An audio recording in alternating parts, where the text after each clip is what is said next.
गुरुदेव 20 साल से सर्वाइकल का प्रॉब्लम था, खूब इलाज करवाया, खूब डॉक्टर को दिखाया, तब भी मुझे आराम नहीं लगा। तब बेलपत्री और रुद्राक्ष के जल का प्रयोग करना प्रारंभ करा। मैं 3 और हो आई, जय हो मां, धन्य। 3 बार सियोर आई, 1 बार रुद्राक्ष मिला। उस रुद्राक्ष को गलाती, पानी शिव जी को चढ़ाती और पीना प्रारंभ करा। उसे पीती और सबको पिलाती। बाबा की कृपा से अब मेरा सर्वाइकल का दर्द ठीक है, मैं डिप्रेशन से बाहर हूँ। बाबा ने मेरा हाथ पकड़ लिया है, मैं बाबा को धूप लगाने आई। बैठो बेटी, श्री शिवाय नमस्तुभ्यं। ये शिव कृपा, शंकर की उदारता, ये शिव करुणा है। अब सुनो दिल से, जितने लोग आस्था पर कथा सुन रहे हैं, जितने फेसबुक यूट्यूब पर सुन रहे हैं और जितने इस पावन प्रागण्य में कथा सुन रहे हैं, आप दिल से सुनो, हृदय से। ये भी मत देखो कि कहां बैठे हो, बस जहां मौका मिल जाए, जहां जगह मिल जाए। एक काशी के एक भक्त की कथा आती है जिसका नाम भोला था। माता पिता थे, आंखों से अंधा बेटा ने जन्म ले लिया था। अब आंख से अंधा बेटा घर में जन्म ले लिया, एक ही लड़का, और वो भी आंख से अंधा। मां भी रोती थी और पिता भी रोते थे कि बेटा ने भी जन्म लिया तो आंख से अंधा है। नहीं है इसके, अंधा ही है।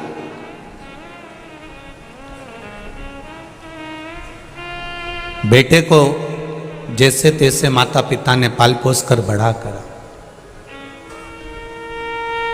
अब घर में अगर कोई विकलांग है, कोई का पाँव नहीं, कोई का हाथ नहीं, कोई के शरीर में रोग है या बीमारी है और उसका कोई नहीं है, तो माँ बाप तो यही सोचते हैं ना कि हम तो है ना, जब तक है हम तो अपने बच्चे को संभालेंगे, जब तक जीवन मिला, मनुष्य की देह। मेरा बेटा है, मुझे संभालना है। अंधे बेटे को, जिसका नाम उन्होंने काशी में भोला रख दिया था, उस भोला को वो संभाल रहे। हमारा सनातन धर्म बड़ा विचित्र बात कहता है, ना अंधे को देखकर कभी हंसना है, ना लूले को देखकर कभी हंसना है, ना अपंग को, ना कोई का हाथ पांव, किसी के नेत्र, कुछ भी तकलीफ में हमें कभी नहीं हंसना।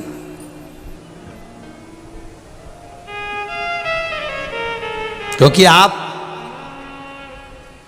भगवान से क्या मांगते हो? भगवान मुझे आनंद देना, बोलते हो कि नहीं बोलते? भगवान मुझे खूब खुशियां देना। तो भगवान मन में सोचता है, जब तुझे अंधे को देखकर इतनी खुशी हो रही है, लूलों को देखकर इतनी खुशी हो रही है, लंगड़े को देखकर इतनी खुशी हो रही है, तो भगवान भी सोचता है ये गिफ्ट क्यों ना मैं तुझे भी दे दूं, तू पूरी जिंदगी खुश रह ले। ना तो हमें किसी अंधे को देखकर हंसना है, ना किसी विकलांग को देखकर, ना किसी कमजोर को देखकर, ना कोई शरीर से बहुत मोटा है, बहुत तगड़ा है, हमें उसको देखकर भी नहीं हंसना।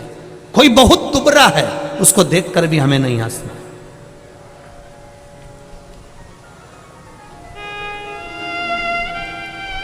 और यदि हम उसको देखकर हंस रहे हैं, हम उसके ऊपर एक उंगली उठा रहे हैं, हम उसको देखकर थोड़ा ठिठोली कर रहे हैं, तो ये तैयारी रखना कि इस कष्ट को भोगने के लिए आपका एक जन्म हो सकता है। 84 लाखवें नंबर की योनि है मनुष्य की।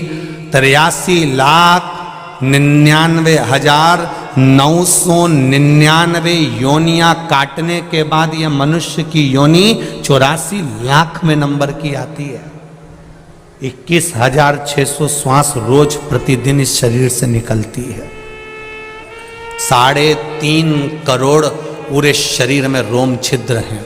ये 3.5 करोड़ रोम छिद्र भगवान ने दिए।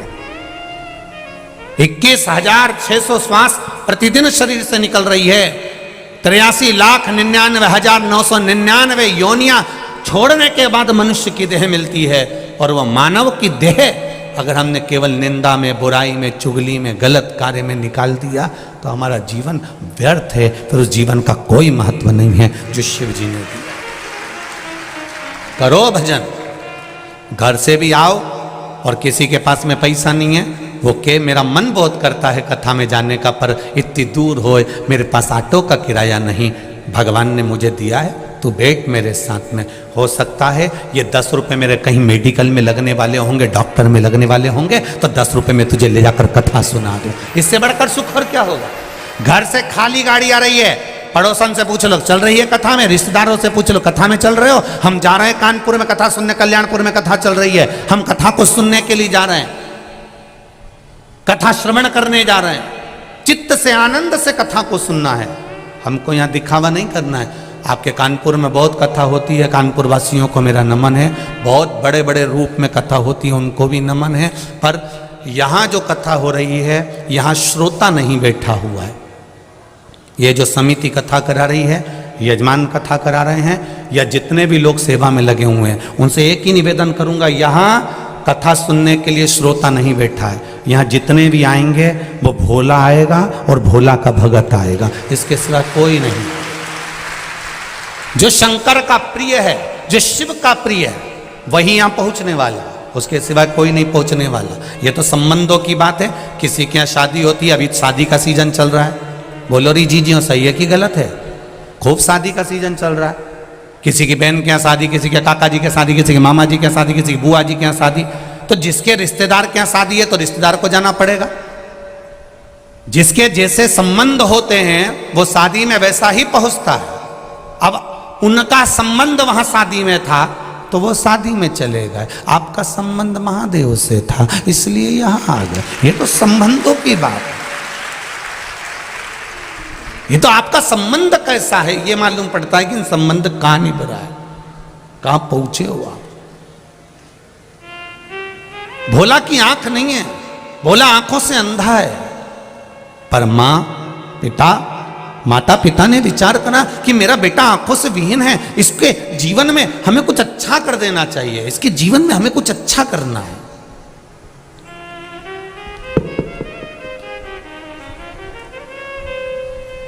खूब अच्छा करने का प्रयास करो। एक आप सबसे निवेदन है, अपने बच्चों को, तुम्हारे पास में कितना पैसा है कभी अपने बच्चों को मत बताना, तुम्हारी अटैची में कितना सोना है कभी अपने बच्चों को मत बताना, तुम्हारे पास में कितनी प्रॉपर्टी है अपने बच्चों को मत बताना। पत्नी को भले बता देना, भाई बंधु को भले बता देना, मना नहीं, पर बच्चों को मत कहना कि तेरे बाप के पास में, तेरे पिता के पास में इतनी दौलत है, काय को चिंता करता है, काय को टेंशन लेता है। कभी नहीं कहना कि इतना धन, इतना वैभव, इतनी दौलत है। बच्चों से कहो पढ़ाई करो, विद्याध्ययन करो, मेहनत करो, और अच्छी मेहनत करो और दिल से करो, और मेहनत कर कर तुम्हारे पिता ने जैसे कमाया है वैसा तुम कमाओ। बाप की जागीर पर कभी ऐश ना करो। अपने बच्चों को बताओ।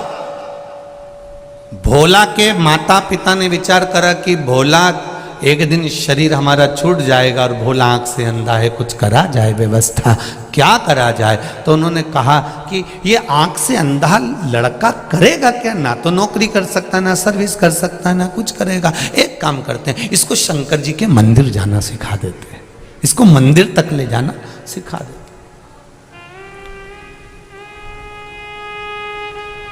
बस इतना बहुत है।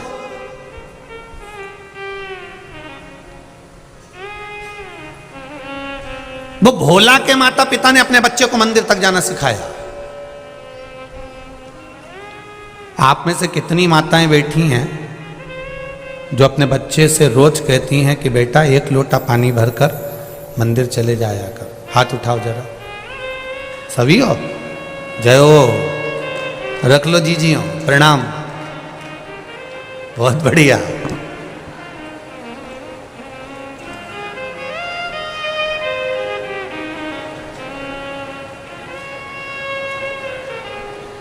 प्रणाम आपको, नमन।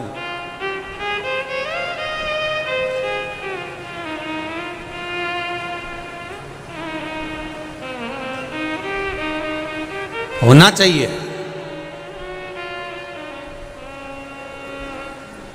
हम पहले भी कथा में कहे और आज फिर कह रहे हैं, संसार में होने वाले क्राइम को, संसार में होने वाले जितने भी बुरे काम हैं, क्राइम हैं, इसको शासन कभी नहीं रोक सकता। इसको शासन कभी जिंदगी में नहीं रोक सकता। क्राइम को अगर रोक सकते हो तो आपके घर के संस्कार रोक सकते हैं। आप रोक सकते हो इसको। आप अपने बच्चों को अच्छा संस्कार दीजिए, क्राइम होना बंद हो जाएगा। प्रशासन कितना रोकेगा? सरकार कितना रोकेगी? आप अपने बच्चों को अच्छा संस्कार दो, बेटा कभी गलत कर्म मत करना, भगवान पर भरोसा रखना, कभी गलत काम की ओर अग्रणी मत होना। मेरा भोलेनाथ बैठा है, उसने मेरे दुख में साथ दिया है, तो विश्वास रखती हूं कि तेरी जिंदगी में कदम से कदम मिलाकर मेरा शंकर चलेगा। टेंशन मत लेना। अपने बच्चों में भगवान के प्रति, शिव के प्रति, उसके भीतर इतना बल प्रदान कर दो, इतना बल दे दो कि बच्चा कभी गलत करने की सोचे ही नहीं। कभी बच्चे, अपने घर के बच्चे कभी गलत मार्ग की ओर जाए ना।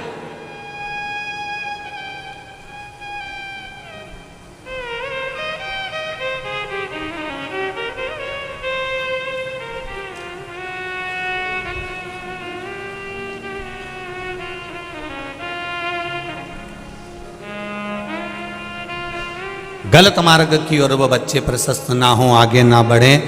हम कई बार कथाओं में कहते हैं, आपका संस्कार, आपके घर की परवरिश, आपके घर का भजन, आपके घर की भक्ति, ये गलत कार्य को रोक सकती है। यहाँ इतनी माताएं बैठी हैं और इतने पुरुष बैठे हैं, इसमें 70-80 वाले तो बहुत कम हैं। ज़्यादातर जितनी भी माताएं और पुरुष वर्ग बैठे हुए हैं, सब युवान बहुएं, बेटे, भाई बैठे हुए हैं, माताएं बैठी। क्योंकि बुजुर्ग माताओं को तो ये लगता है कि भाई महाराज कथा करने आए हैं, ढेर भीड़ हो रही होगी, पैदल भी खूब चलना पड़ता है, तो बुजुर्ग लोग कथा तक पहुंच नहीं पाते। वो कहते हैं हम आस्था पे ही सुन लेंगे, फेसबुक यूट्यूब पर ही सुन लेंगे। पर युवान जो बेटे हैं, बेटियां हैं, माताएं हैं, इनके मन में एक ललकता रहती है कि एक बार मैं शिव महापुराण की कथा शंकर भगवान की छत्र छाया में बैठकर सुनूं, क्योंकि जहाँ कथा होती है उसकी छत्र छाया में बैठकर कथा का रस तत्व ग्रहण करूं। ये इनके भीतर की जागरूकता करती है। अब कहो,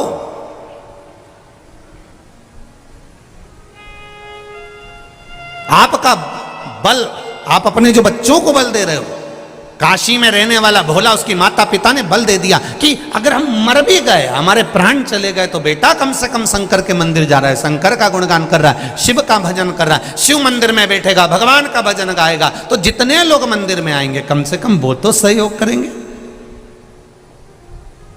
आप लोग जिस मंदिर में जल चढ़ाने जाती होगी ना, 2-4 महिलाओं की तो आपस में इतनी फ्रेंडशिप हो गई होगी, इतनी फ्रेंडशिप कि एक दूसरे के बिना रहे ही नहीं। और कहीं कहीं की तो यहाँ भी आई होगी तो ग्रुप में आई होगी, हम तो उस मंदिर वाले हैं, वो भी ग्रुप में बैठी होगी कि हम उस मंदिर वाले हैं, हम लोग वो कथा सुनने के लिए आए।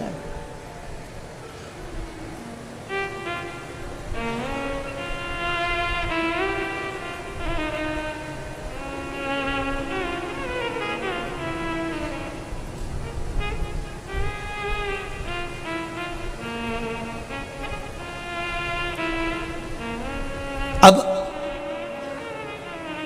कम से कम मेरे बेटे को, शंकर भगवान के जितने मंदिर में आने वाले लोग हैं, वो मेरे पुत्र को देखेंगे, संभालेंगे।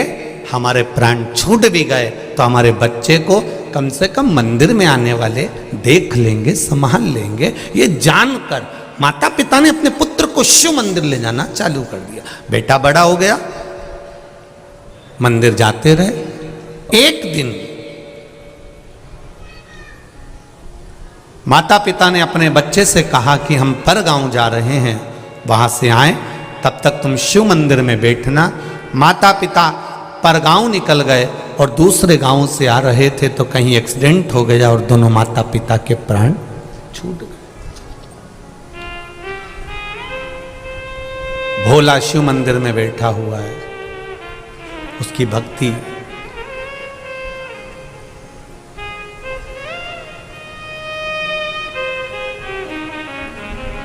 ना घर के भरोसे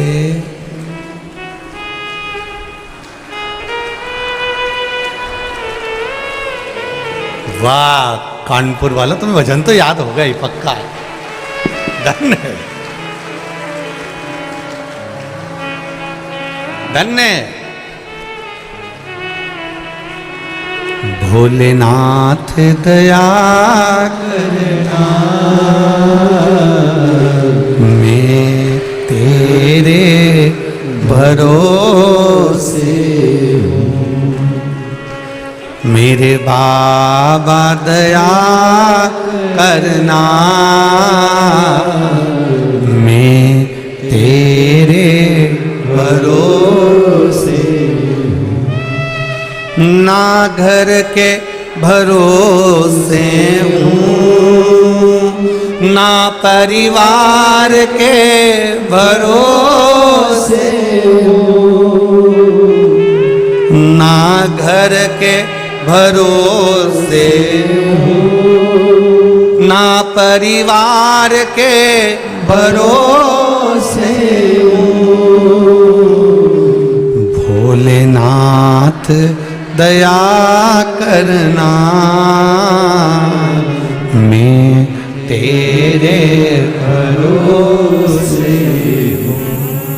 मेरे बाबा दया करना, मैं तेरे भरोसे हूँ। भोला की आंख में आज अचानक जल बरस रहा है। अचानक उसको नहीं मालूम कि मेरे माता पिता मर चुके हैं, मेरे माता पिता चले गए, प्राण छूट गए, पर जल बरस रहा है। नेत्रों से जल बह रहा है, लगातार बह रहा है। एक भाई वहां रोज जल चढ़ाने आता था शिव जी के मंदिर में। उसने पूछ लिया, आज तेरा आंखों से जल बह रहा है, आंसू निकल रहे हैं, क्या बात है? भोला कहता है, मेरे माता पिता पर गांव गए, अभी तक आए नहीं है। उनका इंतजार करते करते मैं सुबह से थक गया। चल मैं तुझे घर छोड़ देता हूं। जो रोज शिव जी के मंदिर में जल चढ़ाने आता था, उसने भोला का हाथ पकड़ लिया। जिसका कोई नहीं होता उसका भोलेनाथ होता है। कोई नहीं। ब्रह्मा जी तुमको उतना ही देंगे जितना भगवान विष्णु ने कहा होगा। भगवान विष्णु उतना ही देंगे जितना तुम्हारी किस्मत में, जम के बोलो जरा, लिखा होगा। पर भोलेनाथ उतना देंगे, कितना? ना तो वो ब्रह्मा जी का लिखा हुआ देखते हैं, ना वो विष्णु जी का लिखा हुआ देखते हैं, ना वो भाग्य का लिखा हुआ देखते हैं। वो तो केवल इतना देखते हैं कि मेरे दरवाजे पर आया है और मुझे देना है, बस खत्म। उसे कोई मतलब नहीं, उसे कोई मतलब नहीं। आया वो भस्मासुर आकर खड़ा हो गया। और भस्मासुर कौन था ये भस्मासुर? कितना कितना भगवान शंकर का भक्त। वो भस्मासुर था कौन? शिव जी का भक्त। इतनी पूजन करता था शंकर जी की, इतनी पूजन करता, शंकर जी प्रसन्न हो गए। शंकर जी ने कहा, मांग तुझे क्या चाहिए? बस आपकी सेवा करना चाहता हूं। शंकर जी ने कहा, ठीक है, कर ले सेवा, मेरे को काम बता। कई कई बहुएं ऐसी होती हैं, नई नई आती हैं, एकदम तो कहती, मम्मी मैं क्या काम करूं? और इतने दिन में मम्मी कह दे, बेटी जा लिट्टी चोखा बना ले, या मम्मी कह दे, बेटा जा वो चिलड़ा बना ले। चीला आटे में शक्कर गुड़ घोल के तवे के ऊपर, क्या बोलते हो? चीड़ा ना? हाँ, तो वो चीला बना ले, अब वो बहू को पहली बार माने कहा जा अब तू पूछ रही कि क्या करूं क्या करूं क्या करूं, तो चीला बना ले। अब नई बहू और चीला बना के बता दे, गारंटी है। आप भी बना कर देखना, हमने तो कई बार प्रैक्टिकल करा है, बनता ही नहीं। पहला चीला तो बिगड़ता ही है। उसको कितना ही घी डाल दो और उसके बाद वो घोल डाल के फैला दो, फैलाने के बाद उसको जो खोचा होता है ना उससे उसको बनाओ तो ढेला हो जाए, ढेला। और फिर वो किसी काम का नहीं होता। तो नई नवेली बहू पूछती है माँ क्या बना, और माँ बोलते चीला बना ले। और इतने में बनाया वो तो ऐसा बन गया। उसने सोचा करूं क्या, तो उसने चूल्हे में ही डाल दिया। सास को खुशबू आई, क्या जल रहा है? कहीं नहीं, चीला देख के मेरा दिल जल रहा है। अब बोल तो सकती थी कि वो चीला जल गया, अब बोले तो बोले क्या।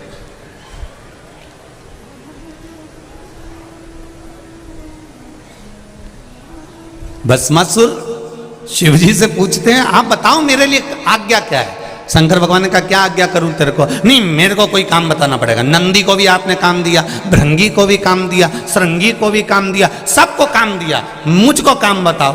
शंकर भगवान ने पार्वती जी से पूछा तू बता इसको क्या काम बताऊं। एक तो इसमें अक्कल नहीं है। शंकर भगवान जैसे ही बोले तो पार्वती जी बोलिए आपका भजन करने वाला जितना भी है, शंकर भगवान, रावण, कंस, जितने देखो शिव जी के भगत, तुम देखना तुम्हारे कानपुर के किसी मंदिर में जाकर बैठना, थोड़ी देर जल चढ़ा रही है, इतनी देर में पीछे से कहीं का गया और चिल्ला के हार हार। अब सिर पे पल्लू रखी तो पहले पलट के देखी है कौन है, ऐसा भयंकर चिल्लाया है। तो अब इसको थोड़ी बहुत अकल होती तो कोई पूजन कर रहा बेचारा घबरा जाएगा, डर जाएगा, चिल्ला चढ़ाया। अब भस्मासुर बोले मुझे सेवा बताओ। शंकर जी ने पार्वती से पूछा अब तुम बताओ क्या सेवा दूं। पार्वती जी बोली बहुत सारी सेवाएं, तुम्हारी सेवा में कमी है क्या? इसको कह दो कि मुझे रोज शमशान की राख चाहिए शरीर पे लगाने के लिए, लाए। शिव जी ने कहा सुन भस्मासुर, मेरे शरीर पे लगाने के लिए रोज मुझे ताजी शमशान की राख चाहिए, जा लेकर आ। भस्मासुर ने कहा मेरे को कोई काम मिल गया, इससे बढ़कर कुछ भी नहीं चाहिए।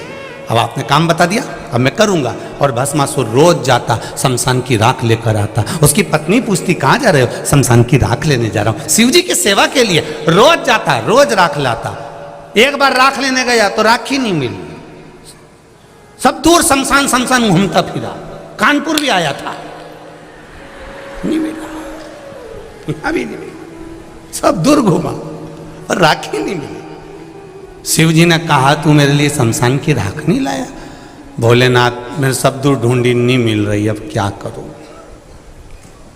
इतने में इसने अपनी पत्नी से पूछा मेरे भोलेनाथ जी के लिए शमशान की राख नहीं मिल रही है, मुर्दे ही नहीं आ रहे हैं, अब क्या करूं। अब तो मुझे मेरा शरीर जलाना पड़ेगा और अपनी राख शिव जी को देना पड़ेगी। इतने में पत्नी बड़ी चतुर थी, उसने कहा तुम अपनी क्यों शरीर जला रहे हो? शंकर तो ओघड़ दानी है, तुम कितने शमशान घूम के राख इकट्ठी करोगे, उससे अच्छा है अपनी खुद की फैक्ट्री खोलो, खुद की फैक्ट्री खोलो। उन्होंने कहा अपनी फैक्ट्री कैसे? शंकर जी से आशीर्वाद ले लो कि जिस पे हाथ रखो वही भस्म हो जाए, राख तैयार, तुरंत तैयार। और राख तैयार तो शिव जी के पास ले जाना, अपनी फैक्ट्री खोलो। पति भस्मासुर ने अपनी पत्नी से कहा क्या अक्ल दी तूने, कितनी जोरदार, अब नहीं छोड़ूंगा। तो हो गई। अपना कुछ काम चालू करो। अब वो कहकर भस्मासुर गया। भोलेनाथ, शिव जी ने पूछा क्या हुआ? मुझे वर चाहिए। शंकर जी ने कहा क्या वर चाहिए? मैं शमशान की भस्म ढूंढ ढूंढ के थक गया, नहीं मिलती है, आपके लिए रोज लाना पड़ती है। मैं अब चाहता हूं कि मुझे वर दो, मैं जिस पे हाथ रखूं वही भस्म हो जाए। तुरंत ताजी भस्म ला के रोज दे दूंगा। अब शंकर भगवान ने भी नहीं सोचा, भोला का भोला नाथ, उनने कह दिया तथास्तु। ये घर गया, पत्नी से कहा मुझे वर मिल गया, जिस पे हाथ रखेगा वो भस्म हो जाएगा। पत्नी बोली मैं भी आई, खिड़की में जाके खड़ी हो गई। पत्नी ने कहा तुम मेरे पास में आए हो, आने से पहले तुम्हें एक बार प्रैक्टिकल तो कर लेना था। क्या? शंकर भगवान ने वर दिया है, कोई भरोसा नहीं है। शिव जी ने वर दिया है, कोई भरोसा नहीं है। एक बार शंकर जी के पास जाओ और उनसे कहो कि मुझे यही प्रैक्टिकल करना है। क्या प्रैक्टिकल करना है? शिव जी पे हाथ रख कर देख लो।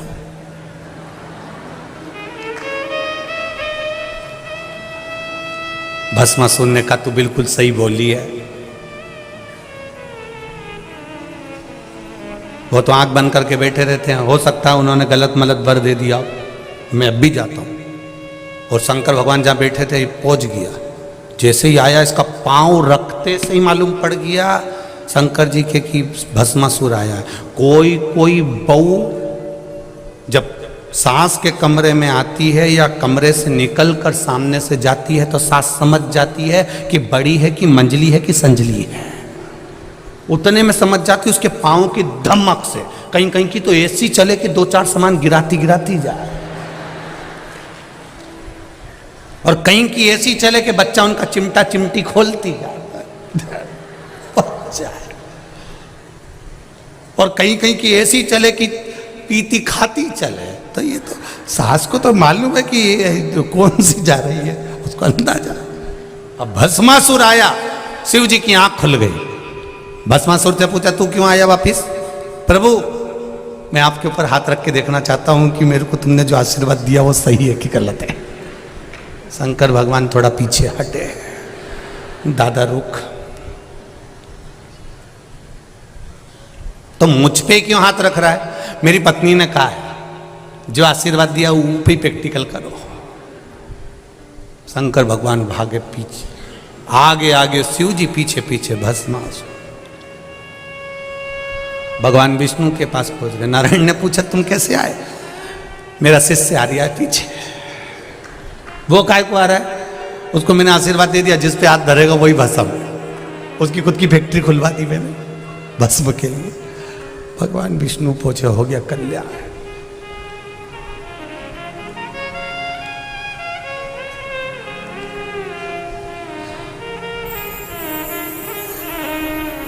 रावण को बाबा तूने लंका दिया रे, भस्मासुर को तूने कंकण दिया रे। राम अपने दिल की बात बाबा देवाधिदेव महादेव से अपनी जगह पर बैठकर भगवान शिव से मन से भाव से आनंद से शिव महापुराण के मूल मंत्र श्री शिवाय नमस्तुभ्यं कहकर बाबा से अपने हृदय की बात अवश्य करें। हम पहले भी कथा में कहें, आज फिर करें, जब भी श्री शिवाय नमस्तुभ्यं बोलने का मौका मिले तब बोलने के बाद अपने हृदय की बात शिव बाबा से अवश्य कहें। भगवान से प्रार्थना करें हमें भक्ति दे, आनंद दे। श्री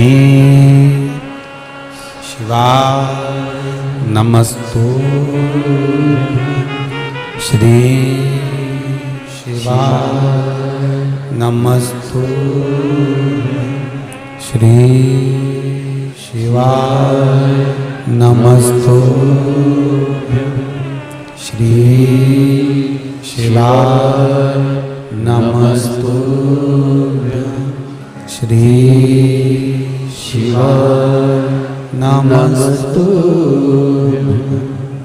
भोला सब दुख काटो मारा, ओ भोला सब दुख काटो मारा। शिव शंकर जपो तेरी माला, भोले बाबा जपो तेरी माला। भोला सब दुख काटो मारा, ओ भोला सब दुख काटो मारा। भगवान शिव की कथा कर रही है। भोला के माता पिता चले गए, माता पिता गए, बड़ा दुखी हुआ। उसे ज्ञात नहीं है कि कोई चला गया।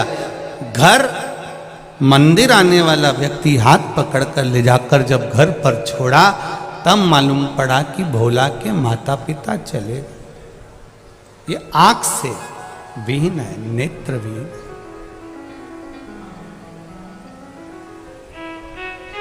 है। रो रहा,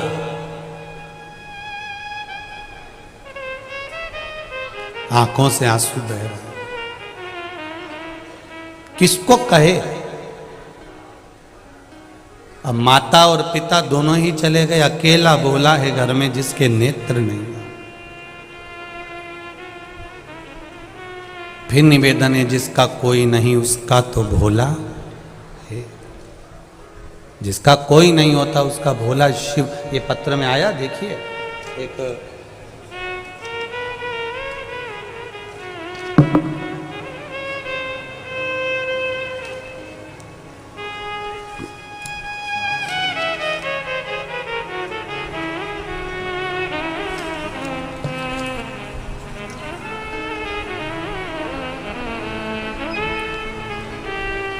श्रीमती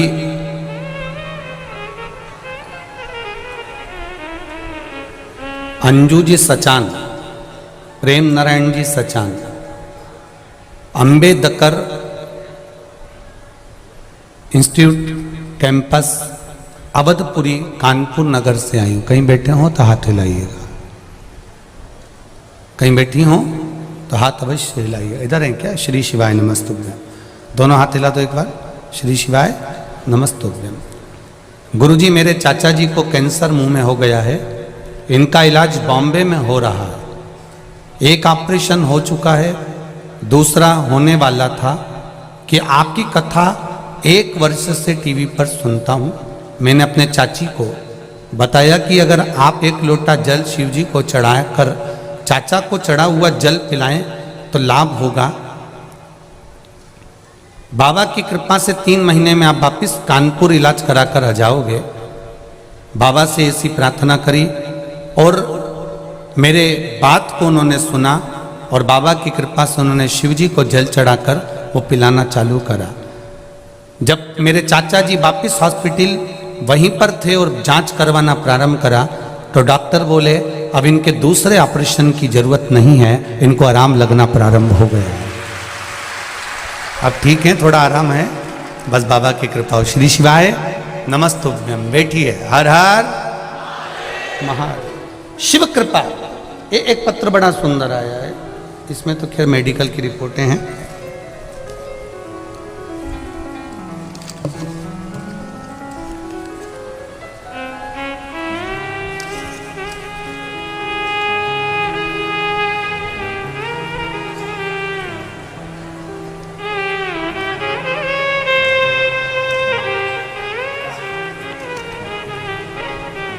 ऋषि शुक्ला, उन्नाव, कहीं बैठे हो तो हाथ हिलाइएगा। ऋषि जी शुक्ला, उन्नाव, कहीं बैठे हो तो हाथ हिलाइएगा। दिख गए क्या? अच्छा, उस वाले पंडाल में। ठीक ठीक है। श्री शिवाय नमस्तुभ्यम। ऋषि जी, पहले तो बधाई, आपको बहुत बहुत बाबा की कृपा हुई, दरोगा बन गए हो।